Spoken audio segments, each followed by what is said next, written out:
Eles vão até o templo, essa parte do templo, e trazem sem violência, porque temiam ser apedrejados pelo povo. Que embora o Sinédrio considerasse a Jesus e os seus discípulos o falso Messias e seus seguidores, com foco na exposição fiel da palavra de Deus, Augustus Nicodemos aborda temas centrais do evangelho genuíno. Além disso, nosso objetivo visa alcançar tanto aqueles que já estão firmes na fé, quanto os que estão buscando respostas espirituais.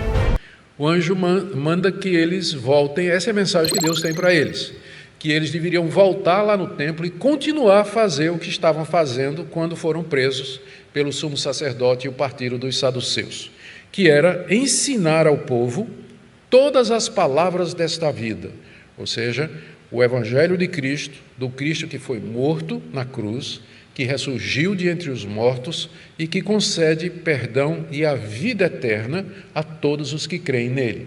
Esse era o querigma, era essa pregação da igreja primitiva que aqui o anjo chama de palavras de vida, ou palavras desta vida. Era isso que os apóstolos deveriam fazer. O que está acontecendo aqui é que eles estão sendo mandados para o mesmo local onde tinham sido presos. E, portanto, isso requeria uma confiança e uma ousadia extraordinárias de voltar lá à cena do crime e fazer o crime de novo. Foi isso que o anjo está dizendo para eles. Mas eles estão convencidos de que Deus está com eles e obedecem, como diz o verso 21. Tendo ouvido isso, logo ao amanhecer, que era quando as portas do templo se abriam para receber o povo para as primeiras orações e sacrifícios da manhã, logo de manhã, entraram no templo e ensinavam. Isso era provavelmente feito no pórtico de Salomão, que era um local ao lado do templo, amplo o suficiente para conter uma pequena multidão, e era o local onde eles costumavam se reunir. Voltaram para o mesmo lugar e continuaram a fazer o que estavam fazendo quando foram presos, que era anunciar em Jesus Cristo a vida eterna, conforme Deus havia prometido no Antigo Testamento. Então, primeira parte, eles são presos. Segunda parte, Deus manda um anjo, eles são soltos e voltam para o templo para pregar. E aqui nós lemos no final do verso 21 até o verso 26, é até cômico, não é? Meio que tragicômico. A descoberta que o Sinédrio faz de que os homens que ele tinham prendido não estavam mais lá. E é interessante que quem mandou prender foram os saduceus que não acreditavam em anjo. E quem libertou eles foi um anjo, né? Tem uma ironia aqui no texto. Deus meio que confundindo a sabedoria dos homens. Aqueles que prenderam, não criam em anjos, Deus manda um anjo para soltar. Então, como que dizendo assim, vocês não conhecem nem a Deus, nem a palavra de Deus. E é um quadro tragicômico. Diz aí no verso 21, final do verso 21. Quando chegaram o sumo sacerdote e os que estavam com ele, convocaram o Sinédrio. O Sinédrio era composto de 70 anciãos, mais o sumo sacerdote, que era o presidente, 71. Convocaram o Sinédrio e todo o conselho dos anciãos do povo de Israel, mandaram buscar os apóstolos na prisão. Mas quando os guardas chegaram lá, não os encontraram no cárcere. E voltando relataram dizendo, encontramos a prisão fechada com toda a segurança e as sentinelas nos seus postos junto às portas. Mas abrindo as portas não encontramos ninguém dentro. Quando o capitão do templo e os principais sacerdotes ouviram essas informações, ficaram perplexos a respeito deles e do que viria a ser isso. Nesse momento alguém chegou e lhes comunicou, vejam, os homens que os senhores prenderam estão no templo ensinando o povo. Então o capitão e os guardas foram e os trouxeram sem violência, porque temiam ser apedrejados pelo povo. Imagina a cena, naquele dia seguinte de manhã, lá no átrio do templo, onde o Sinédrio costumava se reunir, o sumo sacerdote entrando com todo paramentado, com toda aquela pompa, e aí os demais que compunham o Sinédrio, o conselho maior, entram também com toda aquela pompa, toda aquela cerimônia, e aí chamam o conselho dos anciãos, que era uma espécie de subconselho de conselheiros que auxiliavam o Sinédrio, diz aí. O guarda do templo, que era a segunda maior autoridade depois do sumo sacerdote, juntamente com os guardas, todo mundo ali, todo mundo reunido, todo mundo sentado. O sumo sacerdote pergunta, está todo mundo acomodado? Todo mundo. Está todo mundo presente aqui? Tá. Manda chamar aí os acusados. Né? E aí os guardas, diz o texto aí, chega lá no cárcere e está vazio, as sentinelas estão lá, as portas estão fechadas, mas está vazio, não tem ninguém lá dentro, não tem ninguém lá dentro. E essa era alguma coisa que ninguém conseguia explicar. Ele diz aqui, os guardas voltaram dizendo, nós encontramos a prisão fechada com toda a segurança. Quer dizer, o anjo quando abriu, né, diz o texto aí, no verso 19, que o anjo abriu as portas da prisão e depois fechou. Porque quando os guardas chegaram, disseram, encontramos tudo fechado, lá em segurança. E as sentinelas estavam nos seus postos lá. Mas abrindo as portas, não encontramos ninguém dentro. De fato, aquilo era um enigma para eles, como é que aquilo poderia ter acontecido. O que já começou a despertar algum temor de que eles estavam lidando com a realidade além do normal. Havia alguma coisa acontecendo que não fazia parte daquilo que era rotineiro. Quando, diz aí o verso 24, quando o capitão do templo e os principais sacerdotes ouviram essas informações, eles ficaram perplexos. Eles não tinham ideia, porque para eles aqueles homens eram malfeitores. Eles eram falsos profetas, queriam perturbar a paz de Jerusalém e era dever deles terminar aquilo. Aquele movimento já tinha ido longe demais. Aquele movimento dos nazireus ou nazarenos, o caminho, como era chamado, já estava indo longe demais, estava na hora de acabar isso aí. E eles certamente estavam planejando fazer isso. Eles achavam que estavam fazendo a vontade de Deus. E de repente alguma coisa divina acontece que não está no controle deles.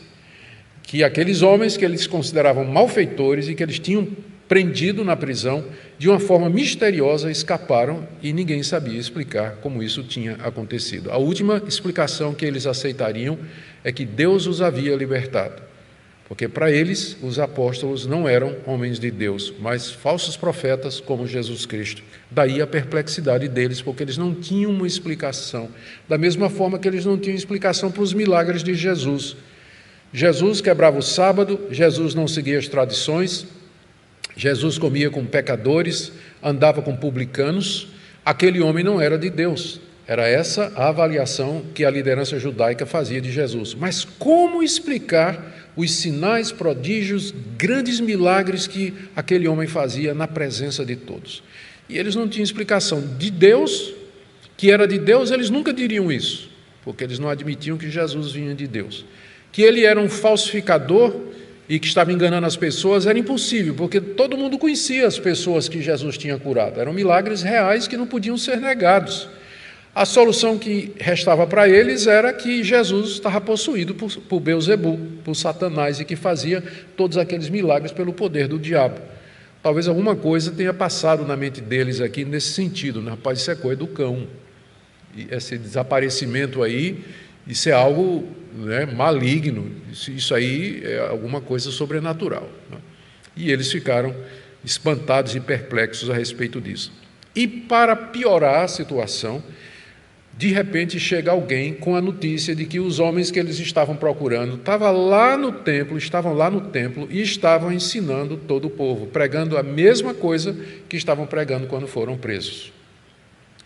Os homens que os senhores prenderam estão no templo ensinando o povo. Então, lemos aí no verso 26 que o capitão do templo, que era responsável pela segurança, junto com os seus guardas, eles vão até o templo, essa parte do templo, e trazem sem violência, porque temiam ser apedrejados pelo povo. Porque embora o Sinédrio considerasse a Jesus e os seus discípulos como um movimento falso, um falso Messias e seus seguidores, entretanto, o movimento estava crescendo em Jerusalém e muita gente havia aderido à pregação dos apóstolos, muita gente havia crido, se batizado e se tornado cristã. E outros que não tinham chegado a esse ponto tinham uma grande admiração pelos cristãos, pela maneira deles viverem, pela ajuda que davam uns aos outros, a venda das propriedades, o socorro aos necessitados, a vida de retidão, o alto padrão, lembra do episódio de Ananias e Safira, o alto padrão moral que era exigido. Então, o povo tinha os cristãos em alta consideração, em alta consideração. E o capitão da guarda, com razão, ele sabia que se pegasse aqueles homens e começasse a bater neles e arrastasse debaixo de pancada lá para diante do Sinédrio, poderia provocar uma reação pública. E ele, então, receando isso, ele não queria provocar um incidente, então ele traz sem violência e os apóstolos se submetem. Eles não reagem, eles sabem que Deus está no controle, aceitam ser conduzidos até a sala onde eles serão julgados. E aí nós lemos do verso 27 até o verso 33, o questionamento que fizeram os principais sacerdotes, o sumo sacerdote e os principais sacerdotes a respeito da atitude deles. Verso 27, trouxeram os apóstolos, apresentando-os ao Sinédrio, e o sumo sacerdote os interrogou, dizendo: não é verdade que ordenamos expressamente que vocês não ensinassem nesse nome? No entanto, vocês encheram Jerusalém com a doutrina de vocês e ainda querem lançar sobre nós o sangue desse homem. Finalmente, os apóstolos, os 12, foram trazidos ali à presença do Sinédrio. E o sumo sacerdote dirigiu a reunião, a acusação, que era composta de 3 pontos. A acusação, o Sinédrio tinha 3 coisas contra os apóstolos. Primeiro, desobediência. Não é verdade que ordenamos expressamente que vocês não ensinassem nesse nome? O Sinédrio era a maior autoridade civil, religiosa e política de Israel. Eles tinham toda a autoridade. Eles não exerciam toda aquela autoridade, às vezes, porque estavam debaixo do Império Romano. Então, mas em questões internas dos judeus, a maior autoridade era o Sinédrio. E o Sinédrio tinha decretado: o cristianismo é ilegal, essa religião de vocês é ilegal. Nós não queremos que vocês falem, que vocês ensinem no nome de Jesus Cristo. Vocês parem com isso. Isso foi na primeira perseguição. Os apóstolos não deram a mínima para isso aí e continuaram a pregar Cristo ali em Jerusalém. E agora, a primeira acusação que eles têm é de desobediência civil. Nós tínhamos dito a vocês que vocês não podiam mais ensinar nesse nome. Segunda acusação: no entanto, vocês encheram Jerusalém com a doutrina de vocês. É por isso que eles estavam com inveja e com raiva, porque os apóstolos eram extremamente ativos, e não somente eles, mas todos os cristãos, em proclamar o evangelho de casa em casa e a todos os moradores de Jerusalém.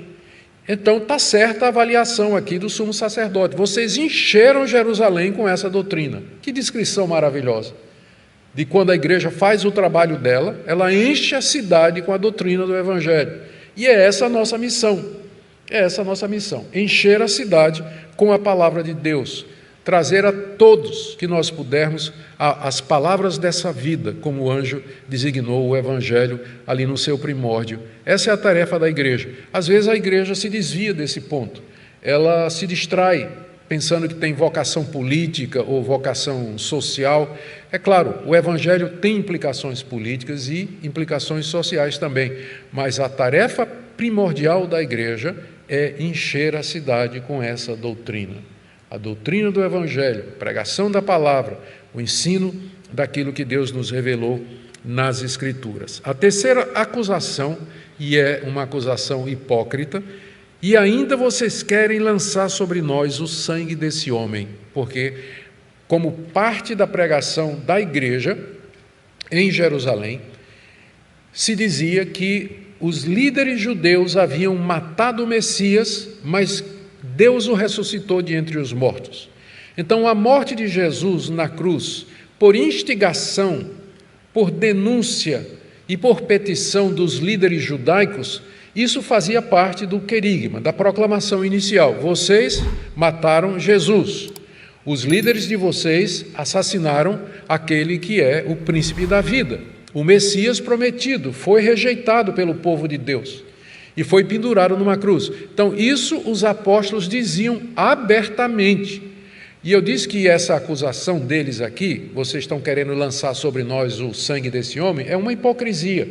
Porque lá em Mateus 27 e 25, você pode ler, quando Pilatos perguntou para eles, com Jesus ao seu lado, né, vocês querem que eu solte Jesus ou Barrabás? A multidão, instigada pelos líderes judaicos, esse mesmo pessoal que está aqui, tinha dito, solta Barrabás, solta Barrabás. E aí Pilatos perguntou, mas o que é que eu faço com Jesus, o Cristo? E eles disseram, crucifica-o, crucifica-o. E Pilatos disse, eu não quero ser culpado ou ter responsabilidade no sangue desse homem. E o que foi que os líderes judaicos disseram? Caia sobre nós e sobre os nossos filhos o sangue desse homem.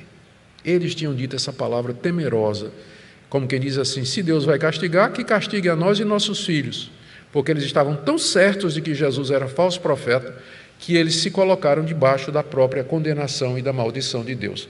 E não deu outra coisa, 40 anos depois, os romanos vieram e assolaram Jerusalém, destruíram o templo, mataram 500.000 de judeus, em resposta àquilo que eles disseram, que caia sobre nós o sangue desse homem. Isso fazia parte da pregação naquela primeira geração de cristãos, de que Jesus tinha sido morto, o sangue de Jesus foi derramado pela liderança dos judeus. Então, são 3 acusações que o sumo sacerdote faz aqui contra eles. Vocês desobedeceram nossa ordem de não pregar.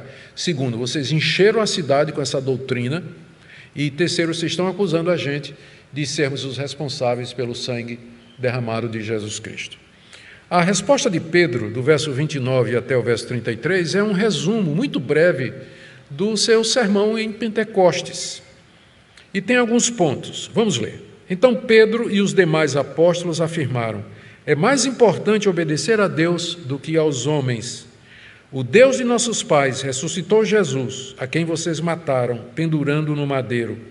Deus, porém, com sua mão direita, o exaltou a príncipe e salvador, a fim de conceder a Israel o arrependimento e a remissão de pecados. E nós somos testemunhas desses fatos, nós e o Espírito Santo que Deus deu aos que lhe obedecem.